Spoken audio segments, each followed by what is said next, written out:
Hey guys, how's it going and welcome back. So the following video is a how-to video on how to make your own LED light kit for your RC car, or just work with LEDs period to build whatever you want.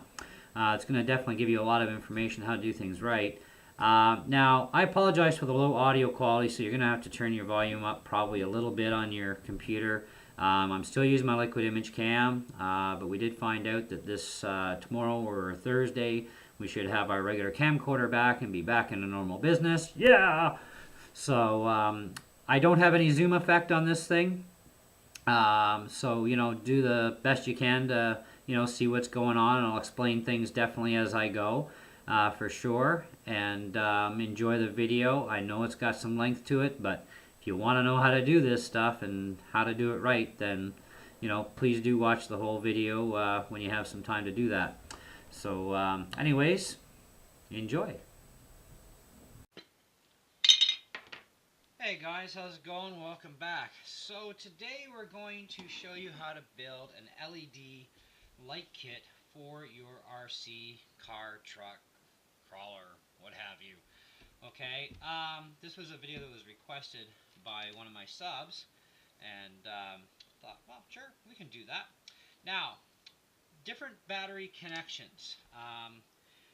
Depends on how you want to power the system, what kind of connector you're going to need. What I've got out here is a servo wire that's off of an old servo. You can buy servo extension wires and then just cut the one end off and use it the way you want.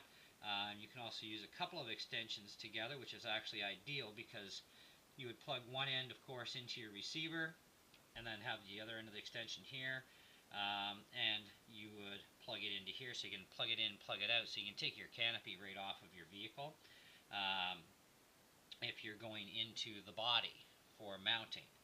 If you're going into, like on an SCX-10, you're going to just use the bumpers, then you won't have to worry about plugging in and plugging out. You'll just have one wire goes right into your receiver box. And you're going to need a few things to do this, one of which, of course, is your servo wires, but you're also going to need a multimeter because you're going to need to find out which two connections for sure are your positive and negative from your receivers. So you're going to need to power up your RC and check the contacts on the receiver channel that you want to use to power the lights with.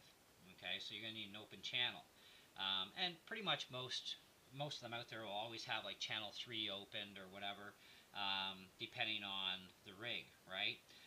Crawlers with 4-wheel steering, they're definitely going to have an open channel somewhere where you can power stuff up from. But you're going to need the multimeter because you got to know which is positive, which is negative. Now, keep in mind too, with RCs, you're generally running anywhere between 4 to 6 volts out of your receiver. Okay, so you have to control that voltage because the LEDs that we're using for this anyways will not run and tolerate past 3.7 volts for a long period of time. So they will pop, so you need to be able to get that voltage down, which means you're also going to need a resistor that will take that voltage down. Now, I buy my LEDs from a place online called Plasma LED, and you get a pack of 100 LEDs with also a free pack of 100 resistors designed for up to 12 volt application. So these work great. And you're going to need to put the resistor on the negative side. Okay. I tried it on the positive side and they do work for a while, but they will burn out, and so I've moved to the negative side since and have retested and have had no issues as of this time. In fact, I did a really good test with a 3-cell battery, and I first wired through the positive, ran the 3-cell battery into it. It popped the LED that quick. Ran it to the negative, it kept on going. So that was good. Now you're also going to need, of course, an on and off switch if you want to use an on and off switch. For this video, we're going to power everything through an on and off switch. Also going to use this funky little connector. I have no idea what they're called, but I ran out of JST connectors, and the battery we're going to use is a 7.4 volt lithium ion, in which I can actually plug this thing in here and it will work. So, but otherwise you'd use a proper JST connector. which you can get those online. However you want to power it, you need the appropriate connector, bottom line. Okay? Now, I have what's called helping hands, which are really nice to have because they do actually help you out a lot for holding stuff. So, you've got positive and negative leads on your LEDs. Now, you're going to want to cut your whichever side first that you want to wire. I'm going to do the positive lead first. Now, as far as your wire goes for thickness, now that's entirely up to you. I wouldn't go too thick because, I mean, this is not very thick lead wire anyhow, and you want to try and keep it as thin as you can, but also you want durability. So I like this speaker wire that you get with a lot of your audio systems, and you can buy this stuff separately at, you know, places that sell speaker wire like Radio Shack, The Source, places like that. And the total thickness of this wire is pretty close to the LEDs, and it's going to create a lot of durability, good insulation too. Now, for today's video, I'm not going to go to the extent of, you know, throwing on heat shrink tubing, but you will need heat shrink tubing to cover your contacts with. But I do have a, actually, you know what, we will do it, because I got some scrap pieces here that we can use. So let's see what we've got. Well, I got enough pieces, we'll do it to one of the bulbs anyways. So let's use these little scrap pieces for that. Now, going into a series hookup, I was asked about that. I've tried that system before, but it pulls so much power down, it's just going to go zip and you got nothing.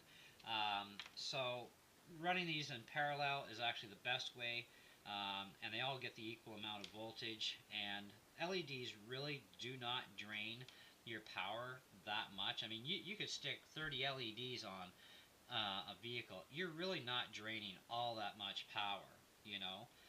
So you're not really cutting down your runtime per se. You might lose about, I don't know, half a minute, maybe, you know. They just don't chew a lot of juice. So anyhow, soldering paste flux for electronics, you're going to need that. I recommend whenever you're working on any kind of electronics, I don't care if it's a TV, an RC, what have you, I use this light duty Rosencore solder because it does work the best. It has a good low melting point, so you can zip it on there fast because you do have to be quick on these connections. But also it is the recommended stuff for working with electronics. I did buy this stuff, which is also supposedly for electronics, and this is actually my old spool of 60-40 thin stuff, and I just bought a couple of cardboard packs of this solder because it said it was for electronics, and I've discovered that it's garbage. And I don't use it anymore, so I'm probably going to just leave this, and maybe one day I'll use it for something, but definitely not for that, for this stuff. Even for doing heavy-duty gauge wiring for your RCs, like your battery connectors, your Dean's plugs, Traxxas plugs, use this stuff. Works the best. When you want to remelt the solder to remove the connections, this stuff comes off easy. That other stuff, good luck. So it is a real pain. So let's get on with this. Now, as far as your color coding goes, doesn't matter. This color coding of this wire is just black and beige, so black is going to be our negative, beige will be our positive. You just got to remember what colors you're using. So let's go ahead and prep these LEDs. And like I said, we want positive first. Now, before you do this, get a 3.7 volt battery. Even if it's fully charged, you can leave it on there for a second just to test it. Won't hurt it. This is our blinker.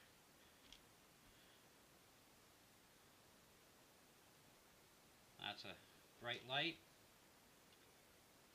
Bright light. And blinker. I'm using blinkers just because I don't have any spare red bulbs right now. So, putting those aside, double check what you're doing first. Good. So the longer lead is always going to be your positive lead.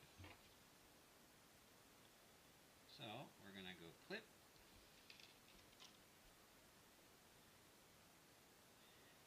Now I would would probably suggest cutting close to that folded little dint area, because that actually can become a weak point if you're not careful.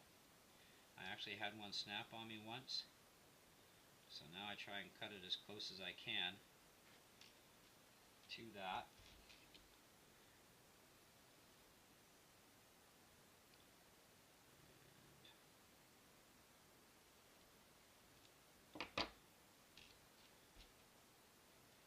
Okay.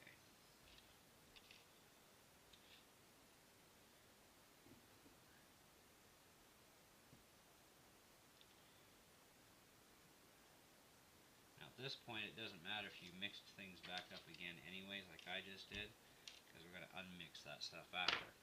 Take a little bit of your flux, just a little bit like that. That's all you need, just a touch. And now we want our wire.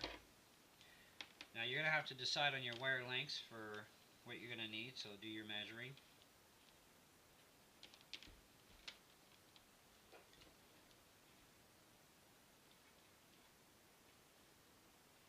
I'm just going to cut 4 pieces as equally as possible here.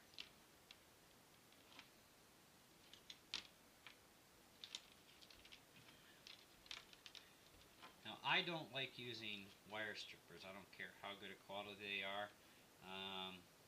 If you're not careful, you can actually take a few wires off while stripping the wire. So on this kind of a wire, it's a harder case type wire.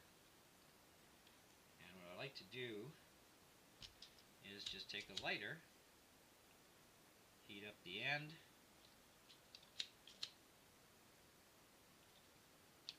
now I know this is going to be a bit of a lengthy video, guys, but if you really want to know how to do this stuff and do it right, you really need to watch the whole video.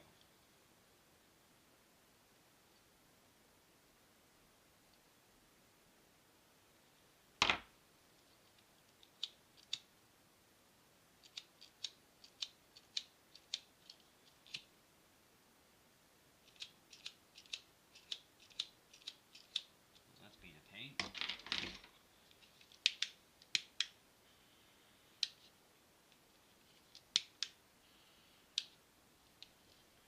Torches work great too.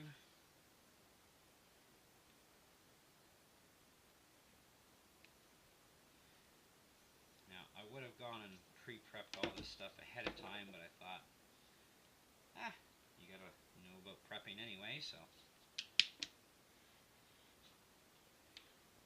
Because before you can solder this stuff on, you must prep your wires.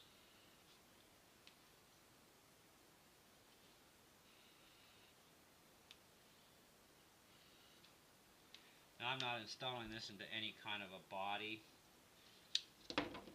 I'm just going to show you how to do all the wiring.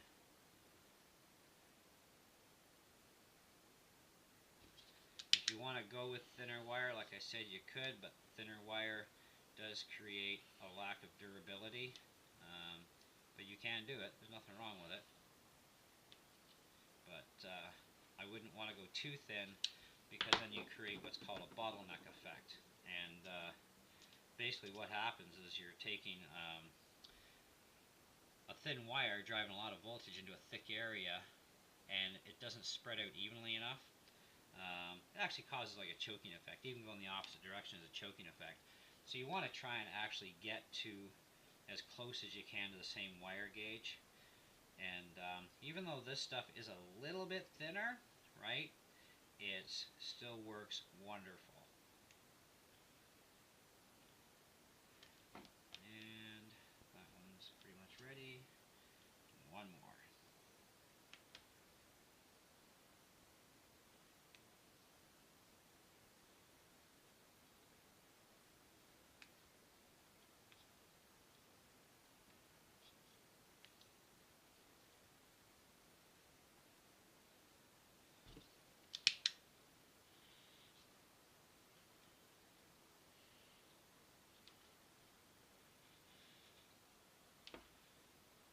You don't really need a whole lot of wire coming through initially on the ends, because you're going to your LEDs first anyhow. So you want to make sure those connections, and you want to always twist basically your pinching the wire and you're twisting clockwise, that is actually the proper direction to twist wires. My opinion, anyways.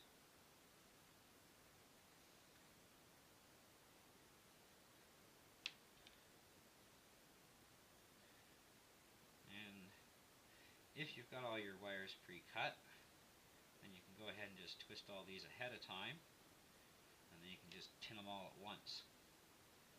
But you do need to pre-tin.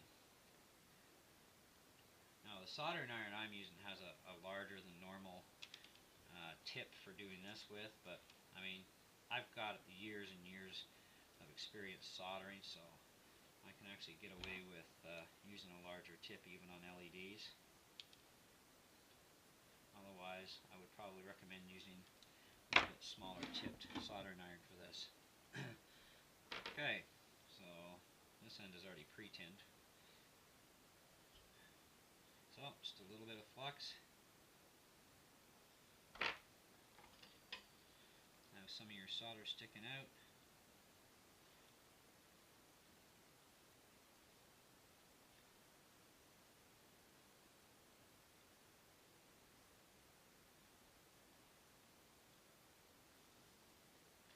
It's about that quick.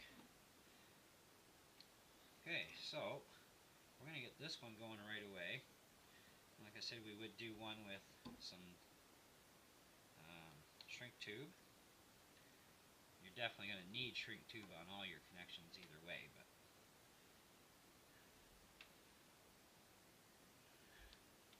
and these helping hands are definitely a big bonus. And I like to have something to rest up against.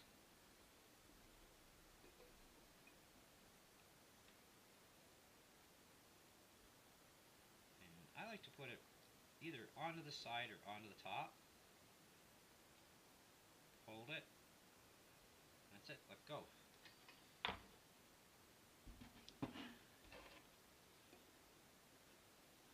now we want to do our negative side.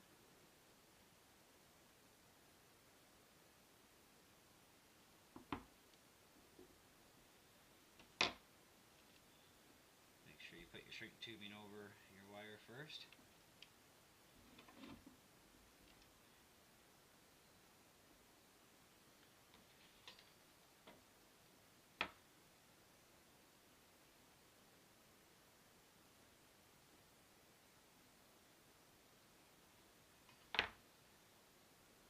Okay, let's take that out.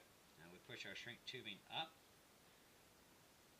Hold it in place so that it's up against there.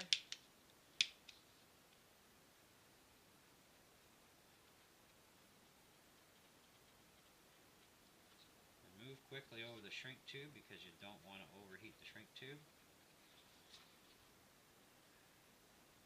And make sure you got the proper sized shrink tube as well, so that because it'll only shrink to half of its size. So sometimes it'll shrink a little bit more, but not too often. Okay, so that's number one rock and roll ready to go. So I want to check this just to see which light it is, and then I can put it aside.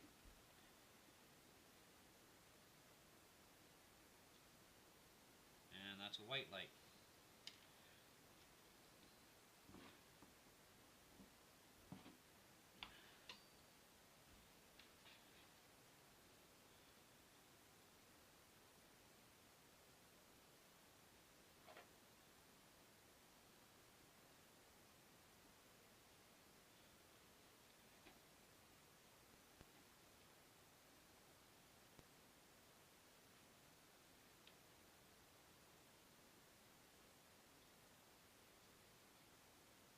My apologies too if the audio is a little bit low.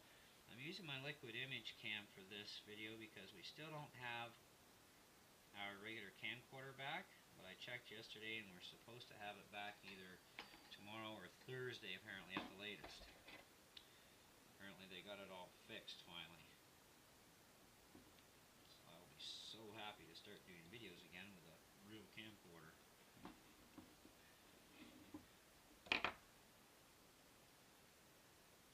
Deal, just a little bit on there.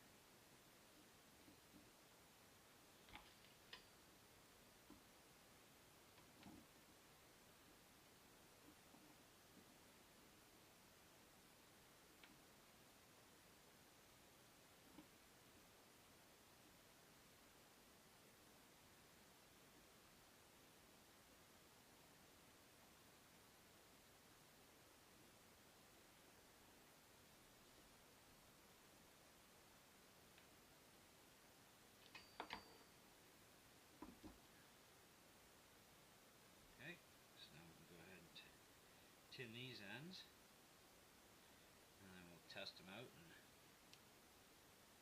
see which bulb we got this time.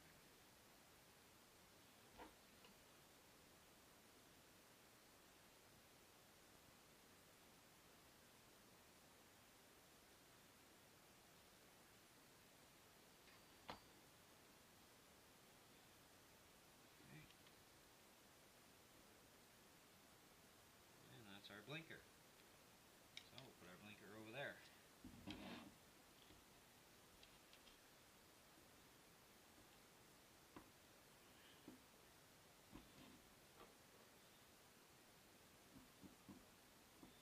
I'm trying to do this as quickly as I can for you guys because I know it takes a little bit to do this.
Some of you are going to be like, why do I need to use the flux? Well, if you don't, you can overheat stuff, you can wreck the wires. I pretty much guarantee you're going to blow your LED from overheat, and it has to actually clean the wire in order for the solder to stick properly. So, you always need to ensure that you get good connections and you can zip them on there quick as well.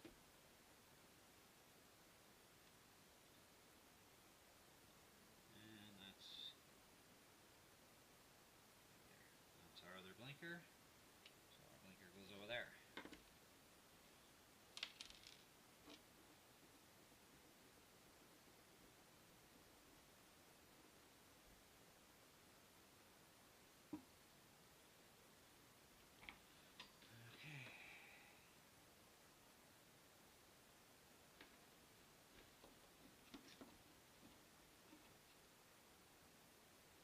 Now, the LEDs I'm using, by the way, are 5mm.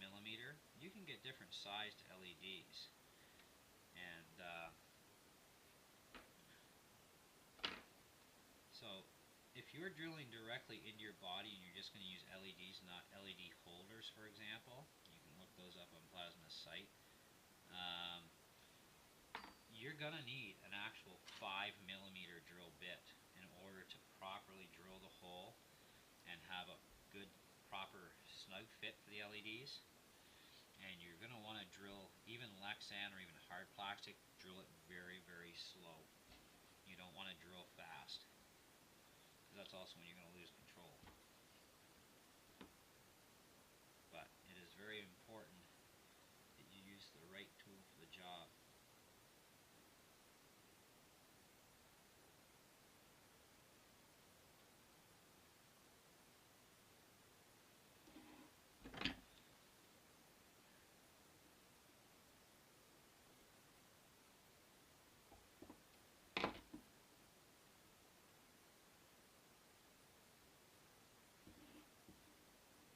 This soldering flux stuff, by the way, is a poisonous substance. So don't be sticking your fingers in your mouth or in your eyes or anything. Always wash your hands off really good with hot soapy water whenever you're done messing with this stuff. Because even using the Q-tip is not enough.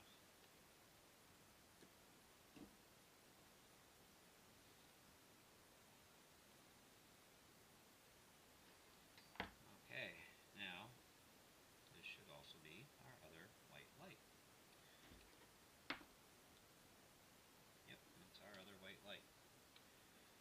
Okay, now if you're going to use a switch like we are, you're going to need an on and off switch, either a single throw or double throw, whichever you want to use. You're only going to be going on and off anyway. And it doesn't matter what color the wires are on the switch, makes no difference whatsoever. And it's only going to hook up to one side of this unit anyhow. That's how switches work. Okay, so we've got our resistor. Now our resistor, we're going to just put this on the one side.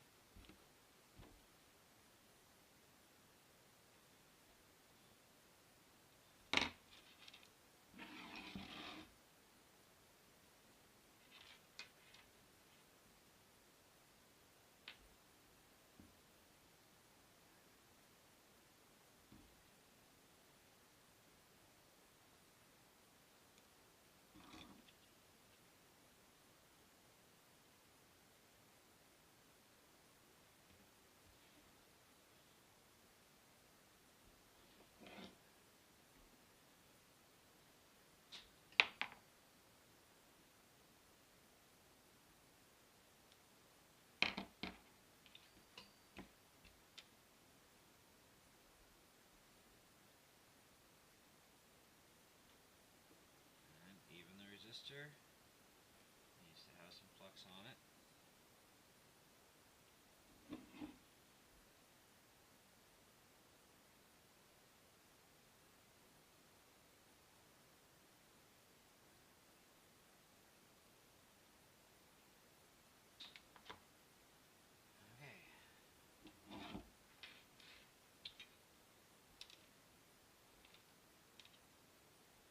Now I'm going to strip these wires back a little further so I can twist them all together.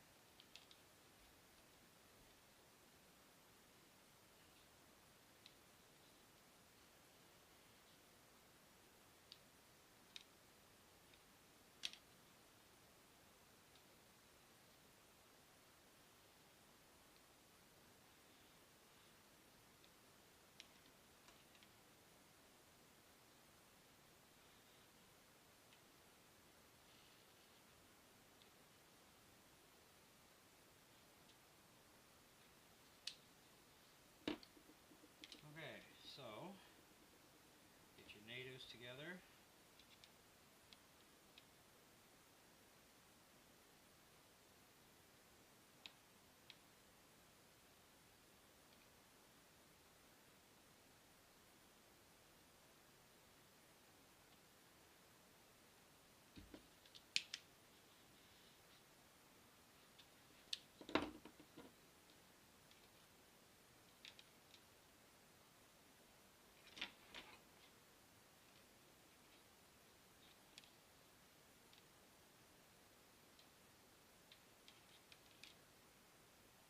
And then we can tie all our positives.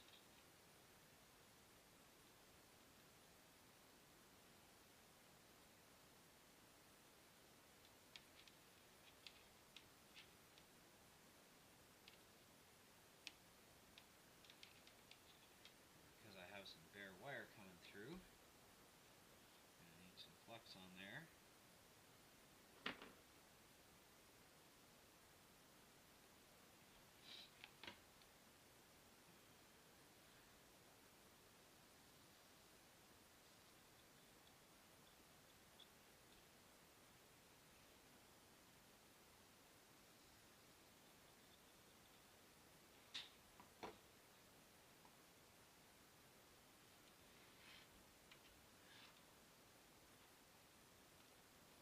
What I like to do with these resistors is the one end that I'm going to connect to here, I like to loop it around a couple times.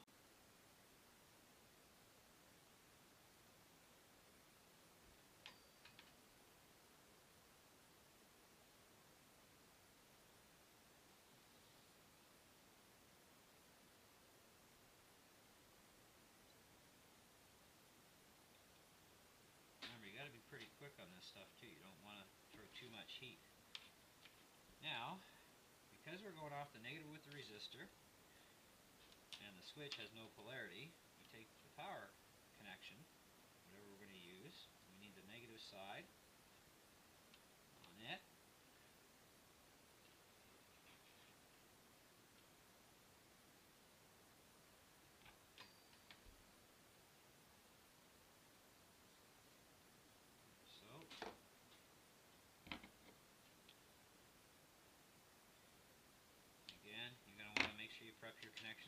use the heat shrink tubing.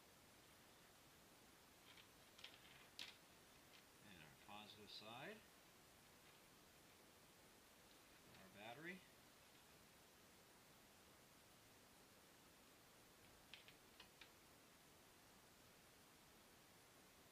Now, with the resistors that come with these LEDs, you can go up to 12 volts. So, which is a really nice bonus.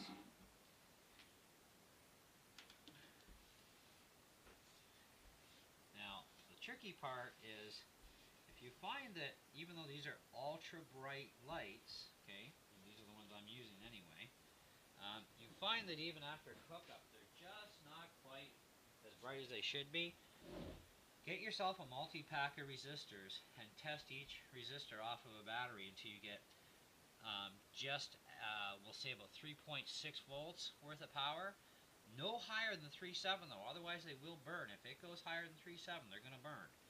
Okay, but get yourself that area of resistor to give you exactly that, even if you're running through a 3S system, and you'll be able to get a little bit more brightness out of them. Now, what I want to do here, let's see if we got some big chunks I can cover with here.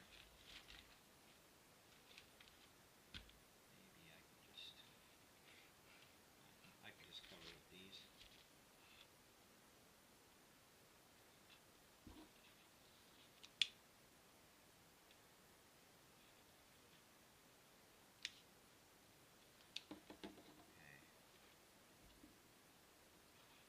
Now, polarity, positive, positive, negative, negative.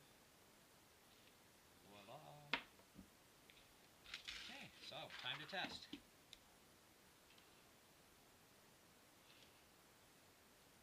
Now, this is one thing that when you got flashers in there, it's going to make your headlights flash.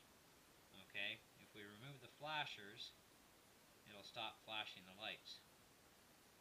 That's actually kind of cool the way that worked. Turn that out for a second. That's a neat little rotation. Okay. Now, let me grab two more ultra bright lights here. Sorry for getting in the way of the camera here.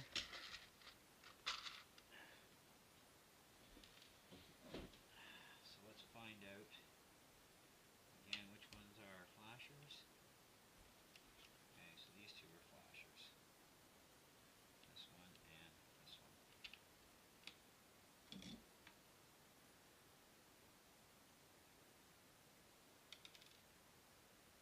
That's a flasher.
like I said, it is a 12-volt application resistor, so if you want these things to go a lot brighter like they generally are, you need to find a resistor that's going to knock the voltage just back far enough to make sure that every single bulb is going to get access to 3.7 volts. See, parallel hookup, your voltage doesn't increase, right? So it's kind of like two batteries. If you hook two batteries in parallel, 7.4 volt batteries, you still get 7.4 volts. You double your amperage, you double your discharge. So with your LEDs, you're hooking them all in parallel because you need to, because each one needs to get 3.7 volts to it, right? So, but when you chop back the power with a 12-volt resistor, you're not getting as much power to the lights. You're getting just slightly under. I mean, that's still not too bad. That's still going to make you see spots in your eyes. But as far as overall brightness goes, I mean, that's what you've got here. So if we take just a bulb by itself and we deliver this power, so you understand what I'm talking about here. Now that's a huge, massive difference, right? So to get them to go just a hairball under this, because that's where you want to be, because 3.7 volt battery charges to 4.2. This one's actually a little bit below the 4.2, so I can get away with this for an extended time. To get them to go this type of brightness, you need to use a different resistor, right? So that's the important thing. So multi-pack resistors are handy, but in any applications where you're going to be going like up to 12 volts, then you need to use the 12-volt resistors that come with the LED kits.